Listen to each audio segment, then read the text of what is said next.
Makeup नंतर brush आणि blender कसं स्वच्छ करायचं, तर एक बाउलमध्ये आपण गरम पाणी घेतलेलं आहे, थोडं त्यामध्ये शॅम्पू मिक्स केला आहे आणि थोडं मेकअप रिमूव्हर मिक्स केलेलं आहे. ते आपण छान मिक्स करून घेऊया आणि ब्रश त्याच्यामध्ये डिप करूया.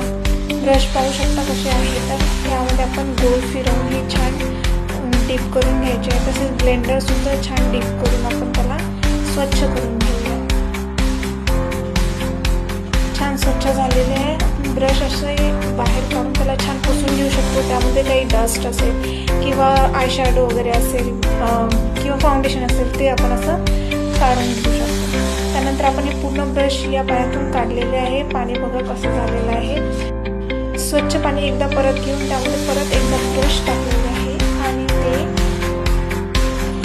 ते परत आपल्याला एकदा स्वच्छ पाण्यात धुवायचे आहे.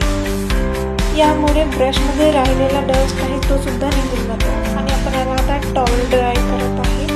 ब्रशेसला आणि ब्लेंडरला सुद्धा टॉवेल ड्राय करत आहे. आपण याला ड्रायरच्या मदतीने पण यूज करू शकतो. काळजी घ्यायची की ड्रायर जास्त हॉट एअरमध्ये नको चालायला किंवा प्रेशर जास्त नको चालायला. आपले ब्रश इथे स्वच्छ झाले आणि ब्लेंडर सुद्धा अगदी स्वच्छ झालेला आहे.